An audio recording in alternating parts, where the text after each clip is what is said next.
بسم اللہ الرحمن الرحیم۔ تمام تعریفیں اللہ کے لیے، درود و سلام محمد علیہ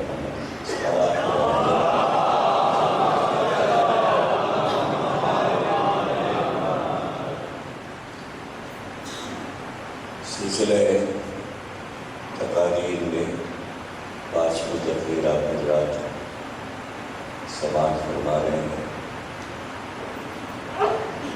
عرض کیا گیا کہ نظام الہی جسے اللہ نے چاہا انسانوں کے لیے، اس نظام کو انسانوں نے اپنے ہاتھ میں لے کر درہم و برہم کر دیا۔ دنیاوی اور دینی اعتبار سے تمام انسان اللہ کے نظام کو سنبھال نہیں سکے۔ مذہب کے دعوے دار یہودی بھی تھے اور عیسائی بھی تھے اور ہیں اور مسلمان بھی ہیں، لیکن مسلمانوں کا فرقوں میں تقسیم ہو جانا اس بات کی دلیل ہے کہ حق کو نہیں پا سکے اور راہ سے بھٹک گئے۔ کوئی بھی یہ نہیں کہہ سکتا دعوے کے ساتھ کہ ہم حق پر ہیں۔ صرف ایک دلیل سب کے پاس ہے، اگر اسے مانے تو مانے، نہ مانے تو نہ مانے، اور وہ یہ ہے کہ جدھر جدھر حق جائے گا ادھر ادھر علی جائے گا، اور جدھر جدھر علی ادھر ادھر۔ اس دلیل کے علاوہ کسی فرقے کے پاس کچھ نہیں ہے یہ ثابت کرنے کے لیے کہ ہم حق ہیں اور ہم سارے کام حق پر کر رہے ہیں۔ اور یہ بالکل ایسے ہی ہے اصول کافی کی حدیثوں کے مطابق کہ ساری محنتیں رائگاں جائیں گی، بیکار جائیں گی۔ اپنے ناقص فکر میں انسان یہ سمجھ رہا ہے کہ ہم نے بڑی عبادتیں کر ڈالی، بہت اللہ کی فرما برداری کی ہے، لیکن کچھ بھی نہیں کیا۔ اگر علی سے آپ کو محبت نہیں ہے، اصل چیز یہ، اور اسی کا سوال امام زمانہ بھی کریں گے اور محشر میں بھی اللہ یہی پوچھے گا۔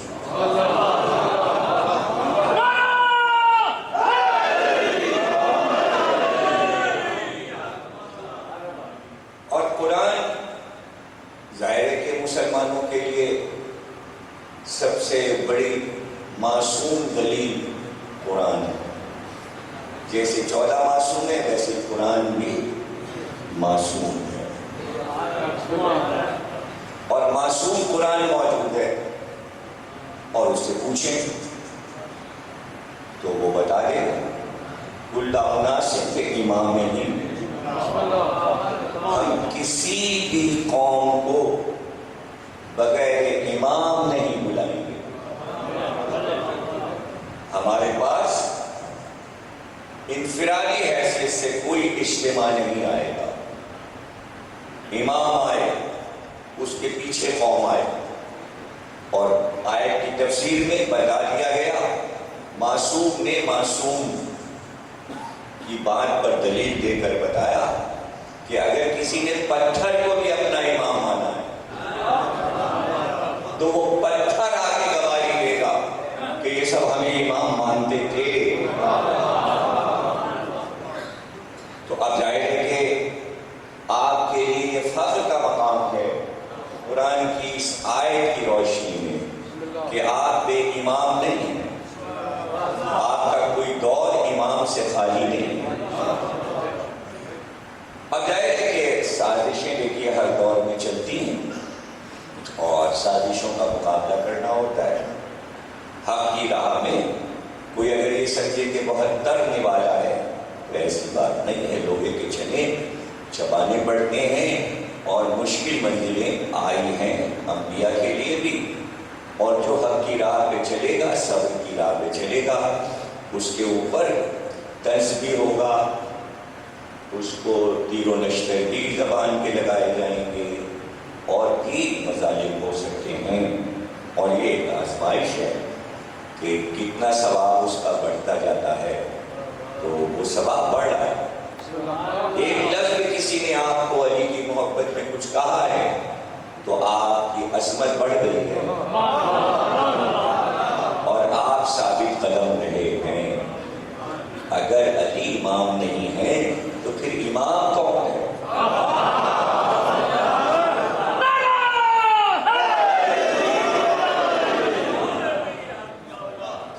اور پھر اتنی آزمائشوں میں اپنے درست عقائد کو رکھنا کہ بچے کو ماں سکھاتی ہے بچپن میں گود میں کہ بیٹا کہو اللہ ایک ہے، پنجتن 5 ہیں، امام 12 ہیں، معصوم 14 ہیں، تو ہر ماں ہر باپ پہلے اللہ کا نام لیتا ہے۔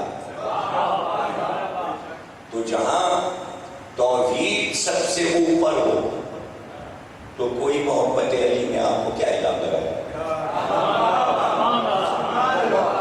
آپ کا کوئی کام اللہ کے بغیر شروع ہی نہیں ہوتا۔ اور میں تو اپنے لیے چیلنج کرتا ہوں کہ میری ہزاروں تقریریں موجود ہیں کیسٹوں میں، اور میں سب سے کہتا ہوں کہ صرف اس نظریے سے بیٹھ کر ساری تقریریں سنو کہ میری ہر تقریر توحید پر ہوتی ہے۔ کوئی تقریر ذکر اللہ سے خالی نہیں ہے، پوری تقریر اللہ پہ ہو رہی ہے۔ یہ 5 تقریریں جو کی ہیں، یہ 5 تقریریں اللہ پہ ہوئی ہیں۔ بظاہر آپ یہ سمجھتے رہے کہ علی کی باتیں ہو رہی ہیں، لیکن یہ عظمت معبود بیان ہوئی، عظمت رب، عظمت اللہ ہے۔ اس لیے کہ اللہ نے چاہا تھا کہ میرا چرچا ان کے ذریعے ہو۔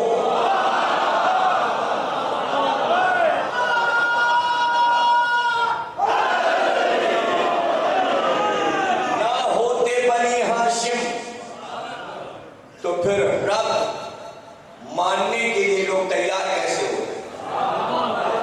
جہاں بتوں کی بہار تھی وہاں بنی ہاشم کے سر بتوں کے آگے نہیں جھک رہے تھے، وہ اس وقت بھی لڑ رہے تھے، جد و جہد کر رہے تھے اور جنگ کر رہے تھے۔ ان کی وہ جنگ الہیات پسند آئی اللہ کو، اس لیے ان میں نبی بھیجا۔ کسی اور قبیلے میں کیوں نہیں سرکار آ گئے؟ اور حدیث مبارک یہی ہے، سرکار نے فرمایا اپنی چہیتی زوجہ سے کہ میں تم کو بتاؤں کہ جب اللہ نے یہ ارادہ کیا کہ توحید کا پرچم زمین پر گاڑ دیا جائے تو اللہ نے جبریل کو توحید کا پرچم دیا، اور جبریل نے وہ توحید کا پرچم آ کر بنی ہاشم میں گاڑا۔ تو اب کوئی بنی ہاشم میں سے توحید کے پرچم کو ہلا نہیں سکتا، وہیں لہرا رہا ہے توحید کا پرچم۔ حدیث ختم نہیں ہو گئی، پھر سرکار نے فرمایا جیسے ہی بنی ہاشم میں جبریل نے توحید کا پرچم گاڑ دیا، شیطان نے اپنا پرچم بنی امیہ میں گاڑا۔ اب لڑائی 2 پرچموں کی ہے۔ یہ چھوٹی چھوٹی باتیں ہیں کہ ایک دوسرے کو کچھ کہتے رہیں، لڑائی صرف 2 قسم کی ہے، یا تو بندہ بنی ہاشم کی طرف ہے یا بنی امیہ کی طرف ہے، کسی طرف نہیں ہے۔ تو سیدھی سی بات یہ ہے کہ آپ چڑھ جائیں، یعنی کچھ لوگ اس بات پہ چڑھ جاتے ہیں۔ سوال یہ ہے کہ آپ چاہے تصور میں دیکھا ہو، خواب میں دیکھا ہو، تو فوراً ہی حضرت عباس نے کہا کیوں رونے کی کیا بات ہے؟ تم روز میری زیارت کو آتے ہو، میں اپنے بابا کی زیارت نہ جاؤں؟ آج میں نجف گیا ہوا تھا، ناراض ہونے کی کیا بات ہے؟ میں روزے میں تھا ہی نہیں. تو یعنی پہچاننے والا فوراً پہچان جاتا ہے. تو اپنے زمانے کے امام کو آپ کیسے پہچانیں گے جبکہ حدیث یہ ہے کہ عمر میں ایک بار ہر مومن امام کی زیارت کرتا ہے. نہیں مرتا مومن جب تک زمانے کے امام کو نہ دیکھ لے. یہ معرفت کی باتیں اچھی نہیں لگتی مسلمانوں کو.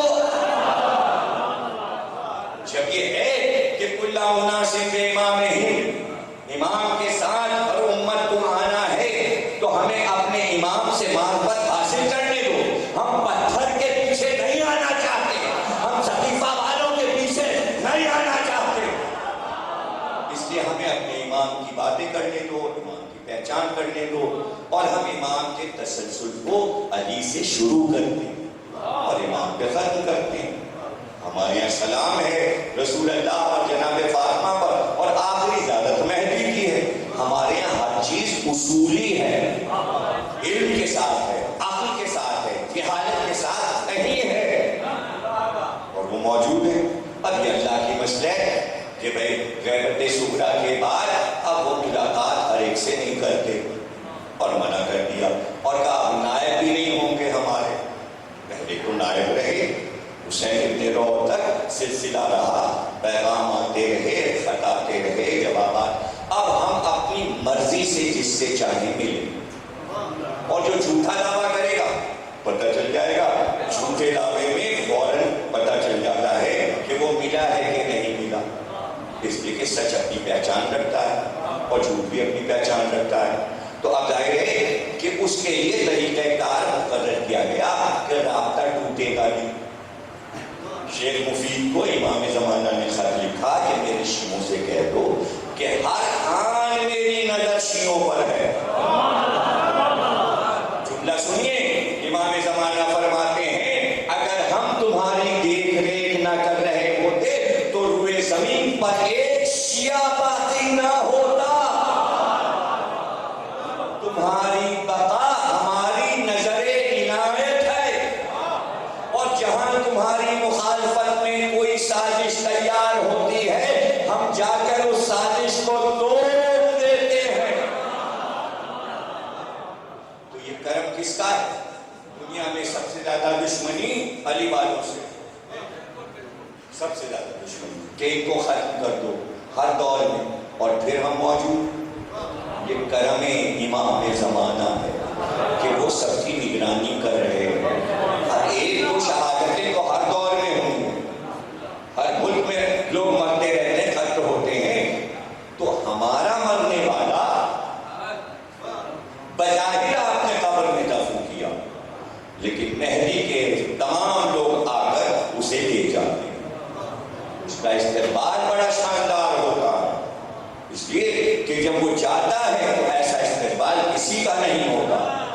کرسی رکھی جاتی ہے، اس پہ علی پہلے تشریف فرما ہوتے ہیں کہ یہ کاغذ ہم نے دیکھ لیا، یہ ہمارا ہے. مولا کسی کو کہتے ہیں یہ ہمارا ہے، یہ ہمارا ہے. اور پھر مڑ کر کہتے ہیں عباس، علی اکبر، اس کو اس کے مکان تک پہنچاؤ. حبیب لے کے اسے چلتے ہیں، ایک طرف حضرت علی اکبر، ایک طرف حضرت عباس، اور قبر سے ایک دروازہ بنتا ہے اور ایک راہداری لمبی سی بنتی ہے، اور دونوں شہزادے مومن کو لے کر چلتے ہیں. اور پھر ایک بار ایک سبزہ دار بڑا سا باغ، اور اس باغ میں ایک بہت بڑا محل اور قصر ہوتا ہے، اور پھر مسکرا کر حضرت عباس کہتے ہیں یہ ہے تیرے رہنے کی جگہ. اور یہاں تجھے صرف ایک کام کرنا ہے، اور وہ کام ہے ذکر اہل بیت کرتے رہنا. روحیں آئیں گی اس سے ملاقات کریں گی. امام جعفر صادق علیہ السلام بیٹھے بیٹھے مسکرانے لگے، تو آپ سے پوچھا گیا کیوں مسکرائے؟ کہا میں دیکھ رہا ہوں کہ وادی السلام میں نور کے ممبر رکھے ہیں، ہمارے مومنین کی روحیں ان ممبروں پہ بیٹھی ہیں، اور آپس میں ایک دوسرے سے بات کر کے مبارکباد دے کر ہمارے فضائل پڑھ رہی ہیں.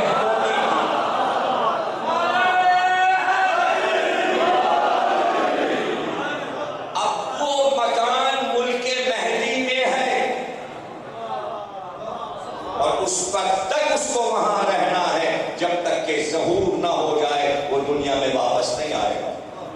تو آپ کو نار جہنم اور وہ وادی آگ کی جو کہ انسان کو جلاتی بھی ہے اور جلنے بھی نہیں دیتی، اسے وادی برگود کہتے ہیں، وہاں جانا پسند ہے؟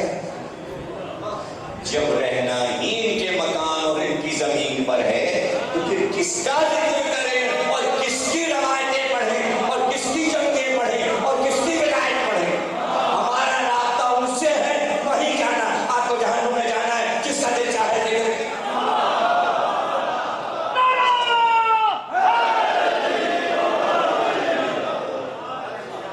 معرفت پیدا ہونے کی تھی، بیچ میں خلل مت ڈالیے تاکہ زمانے کے امام سے سب کی ملاقات ہو اور ہم اپنے پاس سند رکھتے ہوں. ہاں دیکھ لیا، ہاں زیارت کر لی.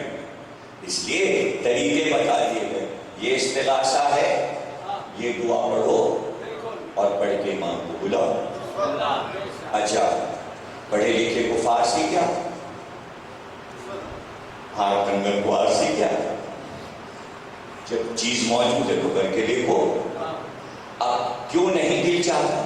اس لیے کہ جتنی معرفت بڑھائی جائے گی تب دل چاہے گا کہ ہم اس استغاثے کو لے کے بیٹھیں. اور کل ہی کا دن ہے کہ جو گزرا اور شب آئی تو شب قدر آئی. اب جتنی چاہے دعائیں پڑھو اور پھر یہ بھی کہ خط و کتابت بھی کر لو. عریضے لکھے ہوئے ہیں، اب تو چھپے ہوئے خاکی شفا سے چھپے ہوئے ملتے ہیں، آپ کو عربی بھی نہیں لکھی. اسی میں بیچ میں جگہ خالی، آپ نے اپنا دعا لکھ دیا، نیچے اپنا نام لکھ دیا، اس کو آٹے میں رکھ دیا. آٹے میں کیوں رکھا؟ اس لیے کہ دریا میں ڈالنا ہے، کنویں میں ڈالنا ہے، سمندر میں ڈالنا ہے. کیوں؟ اس لیے کہ پیغام پر مچھلیاں ہیں. دیکھیے سلیمان کا خط لے کے حدود جاتا، مہدی کے پاس خط لے کر مچھلیاں جاتی. مچھلیاں کیوں جاتی؟ اس لیے کہ مچھلیوں کا ذبیحہ جو ہے وہ حلال کرنا نہیں ہے، وہ حلال شدہ ہے اور وہ امام کی پیغام پر ہے. اس لیے کہ پانی پر جناب الیاس کا اور جناب خضر کا مسلح لگتا ہے. مچھلیاں پہلے وہ عریضے پہنچاتی ہیں الیاس و خضر کے پاس. جب وہ ذخیرہ ہوتا ہے تو الیاس و خضر لے کر امام مہدی کی خدمت میں آتے ہیں. آپ کے چاہنے والوں کے خطوط آئے، ایک ایک خط امام پڑھتے ہیں. اب چونکہ امام کی سالگرہ کی رات ہوتی ہے تو خوشی کی رات ہوتی ہے تو فیصلہ شب قدر کے اندر اندر ہو جاتا ہے. اس لیے اللہ نے قرآن میں بیان کر دیا کہ بھائی اللہ تو تمہیں ملے گا نہیں. لوگ کہتے ہیں کہ بھائی اللہ سے کیسے رابطہ ہو؟ رسول اللہ کے ذریعے اللہ سے رابطہ ہو رہا تھا، وہی آتی تھی، پیغمبر سناتے. تو جب انبیاء کا سلسلے ختم ہو گیا تو اب لینے کے نماز رہ گئی کہ بھائی نماز میں اللہ سے باتیں کرو. لیکن بندہ باتیں کر رہا ہے، جواب نہیں آ رہا. تو جواب دینے والا تو وہ، جواب دینے والا تو وہ جو اللہ کا نمائندہ ہو. اس لیے کہ اللہ خود کسی سے بات نہیں کرتا. گھبرا تو نہیں گیا؟ کیا کہیں گے دانی صاحب جو آپ کے سامنے بیٹھے نا، آپ کیا کہ یہ پڑھے لکھے لڑکے یہ سب جو بیٹھے ہوئے ہیں، یہ دیکھیے یہ حیدر شیرازی اور یہ لوگ سب جو بیٹھے ہوئے ہیں، عرفان حیدر شیرازی اور یہ دانش اور یہ سب کا، یہ سب آپ کے اس پورے علاقے کا فخر ہے. اعلیٰ تعلیم حاصل کر رہے ہیں اور مولا کی محبت میں ڈوبے ہوئے، یعنی راہ راست پر چلے ہیں اور اپنے مستقبل کو روشن اور کامیاب کر رہے ہیں. اب ان کی فرمائی کر تقریر آگے کر دیجیے گا تو میں نے ذرا سی آگے کر، تو آپ پریشان تو نہیں ہو گئے؟ میرے لیے ختم کرنا مشکل نہیں ہے، دو جملے کہہ کے اور ختم کر دو. لیکن اگر آپ وضاحت چاہتے ہیں تو میں آگے بات کروں.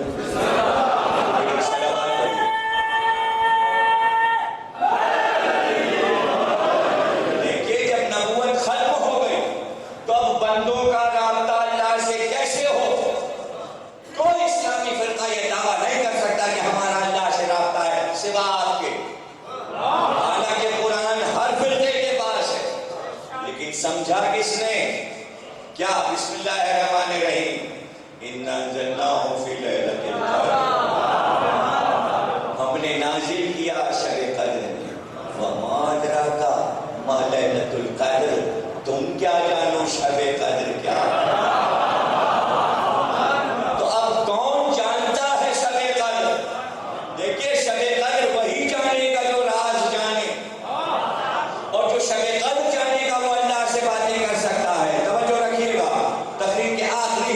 میں ہوں. جو شب قدر پہچانے گا وہ اللہ سے باتیں کر سکتا ہے. وما ادراک ما لیلۃ القدر خیر من الف شہر.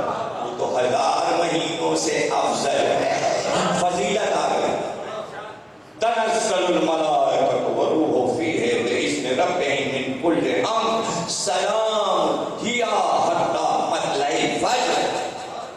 وہ رات ہے کہ جب قدس روح القدس اور فرشتوں کے لشکر اترتے ہیں امر رب لے کر. امر رب اللہ کا ارادہ, اللہ کو کیا کیا کرنا ہے اس سال, سارے امر لے کر کسی کو دینے آتے ہیں.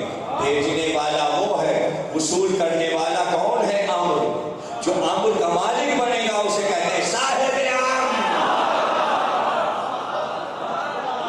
اب فرشتے آئے اور انہوں نے امام کی خدمت میں کہا اللہ نے یہ مرضیاں بھیجی ہیں, تقدیر زمین کی تمہارے حوالے. اللہ حکم دیتا ہے, اسی سورے میں ہے کہ فرشتے امر پہنچا کر وہاں سے ہٹے نہیں, بلکہ صاحب امر کے دروازے پہ کھڑے رہیں اور سب پکارتے رہے, پوری رات پکارے سلام سلام سلام ہیا حتی مطلع الفجر. سلام کرتے کرتے صبح نمودار ہو جائے, فجر نظر آئے, تب ہٹنا. یہ کس کے دروازے پہ سلام ہو رہا ہے؟ یہ کہاں فرشتے سلامی دے رہے ہیں, کہاں روح القدس آ رہے ہیں؟ جب سورہ قدر موجود ہے تو پوچھو نا اپنے عالموں سے کہ امر کس کے پاس آتا ہے؟ دادی کی چھت پہ اترتا ہے یا دنیا کے حاکموں کے پاس آتا ہے؟ فرشتے کس کے پاس آتے ہیں؟ صاحب امر کے پاس آتے ہیں. تقدیر کا نفاذ وہاں سے ہوتا ہے. قدر کے معنی ہے تقدیر بنا دینا. اب امام سے پوچھا گیا لیلۃ القدر کیا ہے؟ کہ لیلۃ القدر ہماری دادی فاطمہ زہرا کا نام, اس لیے کہ تقدیر فاطمہ زہرا بناتی ہے. وہاں سے امر چلا, وہاں سے امر چلا مہدی کے پاس آیا. اس لیے شب قدر آخری تاریخوں میں ہے, اور قدر کے آلات بھی لیجیے تو آپ کو پتہ چل جائے گا کہ کون سی ہے شب قدر. اس لیے کہ 19 کو بھی ہے, 21 کو بھی ہے, 23 کو بھی ہے, 27 کو بھی ہے, اور بعضوں میں 29 رمضان بھی ہے. اور چھپا دیا گیا, جب صاحب امر غیب میں ہے تو شب قدر کو بھی چھپا دیا گیا. اور جب امام سے لوگوں نے معرفت والے نے پوچھا کیسے پتہ لگائیں اصل تاریخ کون سی ہے شب قدر کی, اس لیے کہ وہ رات اللہ سے باتیں کرنے کی ہے. اس لیے ہر ایک نے چاہا کیسے پتہ لگائیں, کیا کریں, تو امام نے فرمایا پہلی رمضان سے روزانہ سورہ دخان کی تلاوت شروع کرو. روزانہ سورہ دخان پوری پڑھو. 10ویں 11ویں دن تم پر الہام ہو جائے گا اصل شب قدر کس دن ہے. اتنا آسان فارمولہ موجود ہے. یہ بتائیے کہ جتنے لوگ سورہ دخان رمضان میں پڑھتے ہیں, یہ باندھ کے بڑی بڑی باتیں کرنا اور ولایت علی کی مخالفت کرنا, یہ باتیں کیوں نہیں ہوتی ممبر سے؟ کہ معرفت امام زمانہ دلائی جائے اور بچوں کو یہ سب بتایا جائے, بلکہ ذہنیت خراب کی جاتی ہے علی کی مخالفت میں. شکوہ اس کا ہے کہ علم والے ایسی باتیں کرتے ہیں بھیا, جاہل کرے تو چلو ٹھیک, تو اس کا شکوہ ہے. اور یہ شکوہ باقی رہے گا کہ آپ سب متفق کیوں نہیں ہو جاتے ولایت علی. کوئی انکار کر سکتا ہے کہ صاحب امر کے پاس امر آتا ہے اللہ, اور امر کیا ہے؟ شاید آپ نے سنا ہو, میری کسی تقریر میں سنا ہو, امر ہے اللہ کا ارادہ. اور ارادہ کیا ہے؟ ہوائی جہاز کو اڑا. اب یہ ہوا پہ جا رہا ہے, کتنا مشکل کام ہے ہوا پہ ہزاروں لوگوں کو لے کے چلا جا رہا ہے. یہ جو جا رہا ہے یہ امر الہی. اگر اس کے ارادے میں یہ ہوتا گرا دیا جائے, نہیں اڑنے دیا جائے, تو وہ بھی امر الہی. اب اڑ رہا ہے تو امر الہی. یا آپ نے سانس لی اور رک جائے تو ہر سانس آپ کی امر الہی. یعنی پتا بھی ہوا سے ہلتا ہے تو امر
علامہ ہلی الگ ہیں اور فہد ہلی الگ ہیں، دونوں الگ الگ علماء ہیں۔ امام حسین کے باب قبلہ کی طرف کچھ آگے بڑھے تو فیروزی رنگ کا ایک گنبد ہے، وہاں کی قبر بنی، بہت بڑے عالم تھے، اتنے بڑے عالم تھے کہ ایک آیت اللہ مجھے لے کے ان کے روزے پہ گئے زیارت کرانے، تو میں نے کہا یہ کتنا خوبصورت روزہ بنے، اگر آپ نہ لاتے تو ہم نہیں پہنچ پاتے۔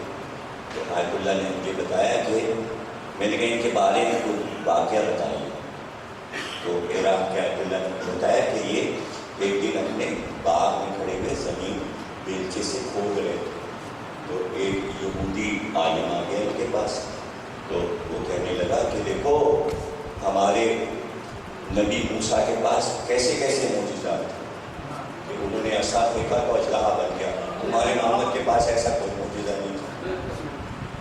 تو فہد ہلی نے کہا کیسی باتیں کرتا ہے کہ محمد کے پاس ایسا عصا موسیٰ والا معجزہ نہیں، وہ تو میرے پاس نہیں ہے جو موسیٰ کے پاس۔ کیا مطلب کا یہ کہہ کے انہوں نے جو بیلچہ پھینکا تو وہ اژدہا بنا، اس کو دوڑا لیا عالم کو، وہ بھاگا پیچھے پیچھے اژدہا کی پکار کے کہا دیکھا ہم اپنے بیلچے کو اژدہا بنا سکتے ہیں، تو سرکار کی باتیں کرتا ہے۔ اب سوچیں کس پائے کے عالم، کس پائے کے عالم کہ کرامات ان کے ہاتھ میں، اور اس کے بعد ان کے لیے آیت اللہ نے بتایا کہ وہ کربلا میں ان کا گھر تھا، تو وہ نجاست جو ہوتی تھی گھر میں، وہ گھر میں انہوں نے نہیں بنایا، بلکہ وہ ہانڈی میں رکھ دیتے تھے اور اس کے بعد اس کو پھینکنے لے جاتے تھے جنگل میں، اور کہتے تھے کہ کربلا میں رہتا ہوں تو یہاں میں پیشاب کیسے کروں، یہاں میں نجاست کیسے کروں، اس زمین پہ نہیں کر سکتا۔ اب روز چلے جا رہے ہیں، ایک دن جا رہے تھے تو سامنے سے گھوڑے پہ سوار آیا اور قریب آیا، اس نے کہا یہ تمہارے سر پہ کیا ہے؟ کہا یہ نجاست پھینکنے جا رہے ہیں۔ کہا کیوں زحمت میں اپنے آپ کو ہلاکت میں ڈالتا ہے؟ کہا کون ہے؟ کہ دیکھ غور سے دیکھ کون؟ او پہچان امام زمانہ، فوراً قدم وہ سیکھی رکاب کو چھوما، گھوڑے پہ سوار تھے ماں، کہ کیا غلطی ہو گئی مجھ سے؟ کہ یہی تو تجھ سے غلطی ہو گئی، یاد رکھ تیری نجی سوچ، تیری نجاسات ہم تک نہیں پہنچ سکتی، اس لیے کہ ہمارے لیے آئے تطہیر ہے، یہ اپنے آپ کو تو جو ہلاکت میں ڈال رہا ہے کہ کربلا میں میں یہ کیسے کروں، تو کربلا میں تیری نجاست کربلا کو متاثر نہیں کر سکتی۔ اگر یہ فلسفہ نہ سمجھایا جاتا علماء کرام کے ذریعے اور امام زمانہ یہ باتیں نہ سمجھا دیں تو ہم تک کیسے پہنچے؟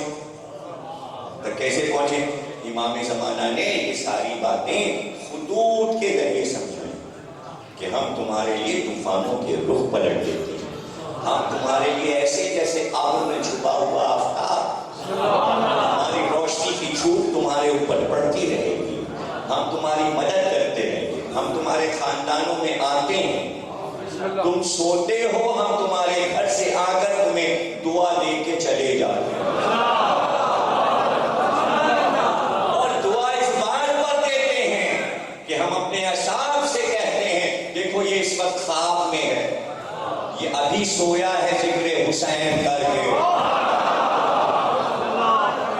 ابھی سویا ہے ذکر حسین کر کے، تو جہاں ذکر حسین کر کے کوئی آرام کرے تو اس وقت امام آتے ہیں اسے دیکھنے کے لیے۔ اللہ اکبر، کیا مرتبہ ہے شب قدر کا کہ راوی خود بیان کرتا ہے صحابی امام کہ شب قدر آ رہی تھی، میں نے غسل کیا، تیار ہوا، سفید لباس پہنے اور پوری نیت تھی کہ اعمال شب قدر کریں گے، تسبیحیں پڑھیں گے، استغفار کی 100 رکعت نماز پڑھیں گے، لیکن نہا کے جو بیٹھا آگے کہ بس ابھی اٹھ کے شروع کروں گا اعمال کہ نیند آ گئی، نیند جو آئی تو پوری رات غافل سو گیا، آنکھ کھلی صبح، منہ بیٹنے لگا، یہ کیا ہوا کہ شب قدر کے اعمال ہی نہیں کر سکتے، دوڑے دوڑے امام صادق کے پاس پہنچا اور پہنچ کے رونے لگا، مولا کسی طرح معافی ہو جائے. نیت تو تھی کہ ہم اعمال شب قدر کریں گے، لیکن نیند آ گئی اور سو گئے. تو امام مسکرائے، کہا تمہارے اعمال نامے رات کو ہمارے سامنے پیش کر دیے گئے امر الہی کے. اس میں تمہارا نام لکھا ہوا ہے اور اس میں آگے لکھا ہے اس نے تمام اعمال شب قدر کر لیے. وہ اور ہونے لگے، کہا مولا سو گیا تھا. کہاں سو گیا تھا، لیکن یہاں لکھے ہیں اس لیے کہ سوتے میں تجھے یاد نہیں آ رہا. آدھی رات کو تیری آنکھ کھلی تھی، تجھے پیاس لگی، چونکہ روزہ دار کو پیاس بہت لگتی ہے، جلدی سے دوڑ کے تو نے پانی پیا نیند کی حالت میں، اور پانی پی کے چونکہ تیری عادت ہے تو نے کہا قاتلان حسین پہ لعنت. اسی وقت فرشتوں نے کہا اس کے نام اعمال لکھے جائیں. جبریل حکم الہی سے کہہ رہے ہیں کہ اس نے شب قدر کے اعمال کر دیے ہیں. تو اب سمجھے محبت حسین تولا اور تبرہ دونوں امر الہی میں اس طرح ہے کہ اللہ کو پسند ہے اور اعمال شب قدر میں تل جاتے ہیں. تو دیکھنے والا کون ہے؟ نگراں امام زمانہ. ان کے سامنے ہر سال آپ کے اعمال پیش کیے جاتے ہیں، تو اس میں لکھوائیے تو کچھ. کیسے لکھوائیں گے؟ امام مسکرائیں تو آپ کا نام اعمال دیکھیں. طریقہ کار میں بتا رہا ہوں. امام جعفر صادق علیہ السلام اپنے گھر سے برآمد ہوئے. اب جو دربان ہے امام کے دروازے پہ رہتا ہے، دیکھا تو وہ انگڑائی لے کے اٹھا. امام کے آنے کا وقت اس سے معلوم، اٹھا تعظیم کے لیے. امام نے مسکرا کے پوچھا کیسی رات کٹی، کیسی رات کٹی؟ اس نے کہا مولا بس کروٹیں لیتا رہا اور ہر کروٹ پر آپ کے دشمنوں پہ لانا. یہ دربان حال. تو امام نے بے اختیار کہا اپنے اس عمل کو میرے زندگی کے اعمال سے بدلے گا.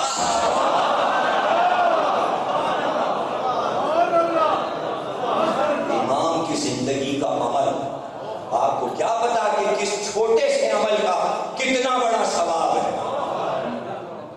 تو اس مجلس اعلیٰ میں بیٹھنے کا ایک ثواب کہ آپ کربلا کے ذریعے سمجھ رہے ہیں کہ کائنات کیا ہے. وہ آپ کائنات کو مسخر کر رہے ہیں. آپ کا امام کمزور نہیں ہے، آپ کا امام کائنات کا مالک ہے. اس لیے ہم ولایت ولایت ولایت کا لفظ جو کہتے ہیں تاکہ پورے اختیار کو سمجھا جائے. ذوالجناح کی باغوں کو کھینچا، نیزے کو کاٹا اور کہا یہ زینب کا خیمہ ہے، اور اتنے قدم تک کسی کی مجال نہیں کہ اس نیزے کو پار کرے، اس لیے کہ اب حسین لڑے گا. نیزے کو کاٹ دیا. دوسرا نیزہ لیا، گھوڑے کی لجام کو کھینچا. 12 میل دور ذوالکفل مقام ہے، پیغمبر ہے ذوالکفل کا روزہ ہے، وہاں ایک درخت ہے، وہاں تک جا کے گھوڑے کو روکا اور دوسرا نیزہ وہاں کا، اور پھر کہا اس 12 میل کے پورے میدان میں اس نیزے سے اس نیزے تک حسین لڑے گا اور تم بھاگ کے نہیں جا سکتے. اب لاکھوں کا لشکر، اور پھر حسین نے حملے 7 حملے تو ایسے ہیں کہ جس میں لشکر پہ لشکر گر گیا. میمنے کو میسرے پہ الٹ دیا، قلب لشکر پہ الٹ دیا. کبھی قلب لشکر کو تتر بتر کرتے، کبھی ادھر جاتے، لاشوں کے ڈھیر لگا دیے، ڈھونڈ لڑ رہے تھے. ذوالجناح بجلی کی طرح چمک رہا تھا، بجلی کا کوڑا ذوالفقار بنی ہوئی تھی، اور زینب خیمے سے بھائی کی لڑائی. اور گواہ زینب. جب عبداللہ ابن جعفر نے پوچھا تھا میرا بھائی کربلا میں کیسے لڑا، تو حضرت زینب نے کہا تھا کیا پوچھتے ہو عبداللہ، میں نے کسی مظلوم کو اس طرح لڑتے ہوئے دیکھا. اس لیے کہ حسین ہر بار میں یہ کہتے جاتے تھے تم نے میرے جوان بیٹے کو مارا،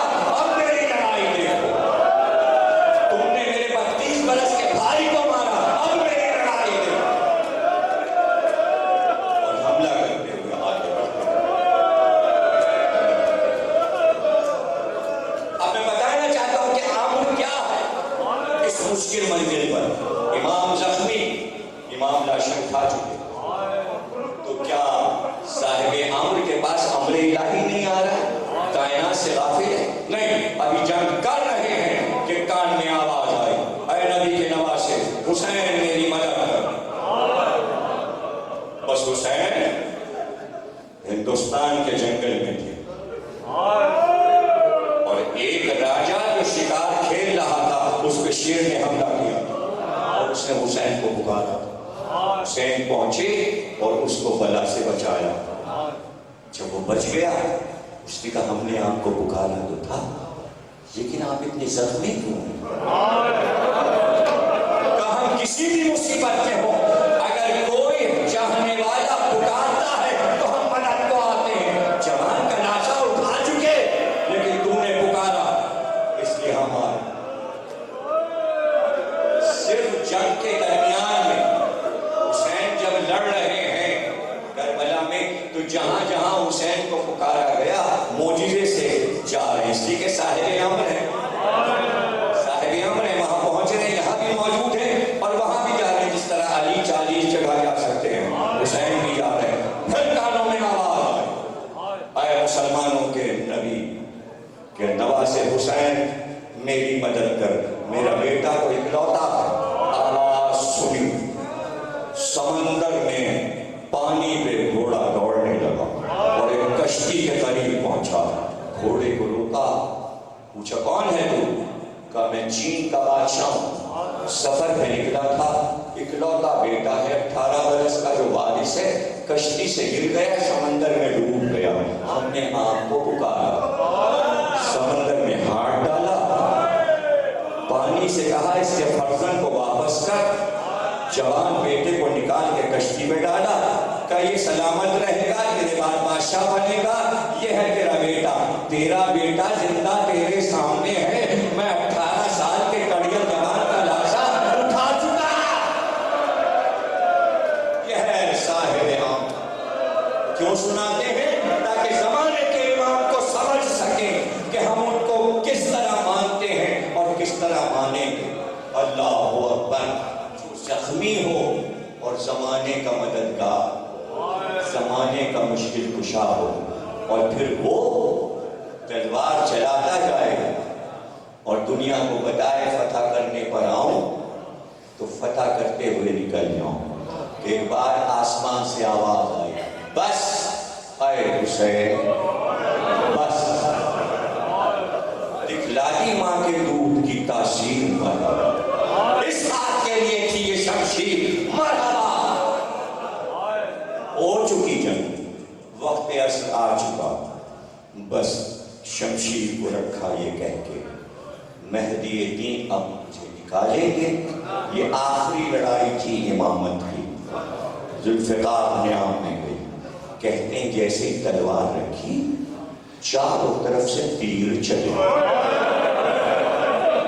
نیزے چلے، پتھر چلے، لوگ اپنی تھیلیوں میں پتھر بھر کے لائے، کسی نے دائیں طرف نیزہ لگایا، لیکن ابھی حسین گھوڑے پر تھے اور یہ کہتے جاتے تھے اے تینوں آؤ، اے نیزوں آؤ، اے خنجروں آؤ، اگر حسین کی موت سے نانا کا دین بچتا ہے تو آؤ مجھ پہ دودھ پڑو، آؤ مجھ پہ دودھ پڑو۔ ابھی بھی رجس پڑھ رہے ہیں، لیکن ہرملا کا ایک تیر جو حسین کی پیشانی، بس پھر حسین ذوالجلال پہ نہیں ٹھہرے، کبھی دائیں جھکے کبھی بائیں جھکے، اور پھر گھوڑے کی گردن میں دونوں ہاتھوں کو ڈال دیا۔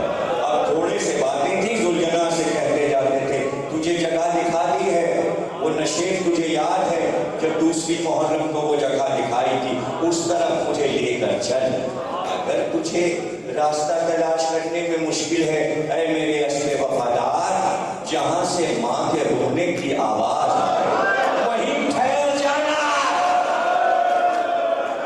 وہیں رک جانا۔ لو تقریر کا آخری جملہ مقتل میں یہ ہے کہ جب ذوالجلال نے دیکھا کہ حسین زخمی ہیں اور گرنے والے ہیں تو مقتل نگار کہتا ہے کسی کو تو یہ نظر آیا کہ زمین کربلا اٹھنے لگی، پاگل ہونے